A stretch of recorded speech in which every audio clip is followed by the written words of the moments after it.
अस्सलाम वालेकुम। मैं हूं अलानूर पैवंद और आप देख रहे हैं वेटरनरी हब।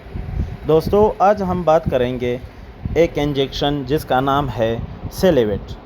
सेलेवेट के बारे में बात करेंगे कि इसमें क्या चीज़ें हैं, इसकी साल्ट क्या है और किस मकसद के लिए इस्तेमाल होता है।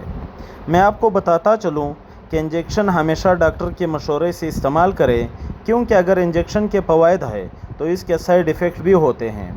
तो आते हैं अब इसके साल्ट के बारे में। तो इसमें सबसे पहले जो मिनरल होता है उसका नाम है सेलेनियम। सेलेनियम वो मिनरल है जो जानवरों के पट्टों में काम करता है, यानी ये पट्टों को ताकत देता है और साथ ही ये रिप्रोडक्टिव ट्रैक की वाले मिनरल भी है, यानी ये बच्चेदानी को भी ताकत देता है। इसके अलावा इसमें विटामिन ई होता है, ये विटामिन भी पट्टों और बच्चेदानी में काम करता है। इस दूसरी साल्ट इसमें विटामिन B12 है, ये साइनाकोबालामिन के नाम से भी जाना जाता है। इसका किरदार असाब को मजबूत करने और निज़ाम इन्हज़ाम को बेहतर करने में मदद देता है, यानी ये हज़मे में भी मदद देता है।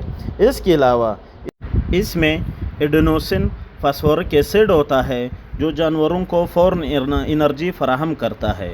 ये इंजेक्शन वज़न के हिसाब से लगाना पड़ता है, यानी एक छोटा बछड़ा जिसका वज़न 30 से 35 केजी तक होता है, इसको हम लोग 4 से 5 सीसी, छोटे बकरियों के बच्चों को आधा सीसी से 1 सीसी लगाएंगे, जबकि बड़े जानवरों को 10 से 20 सीसी लगाएंगे। तो उम्मीद है आपको आज की ये वीडियो पसंद आई होगी और इस वीडियो से आपने काफ़ी कुछ सीख लिया होगा। अगर आपके ज़हन में फिर भी कोई सवाल है तो कमेंट में मुझसे पूछ सकते हैं। तो हमारे चैनल को सब्सक्राइब करना ना भूलें और कमेंट करना ना भूलें। खुदा हाफिज़।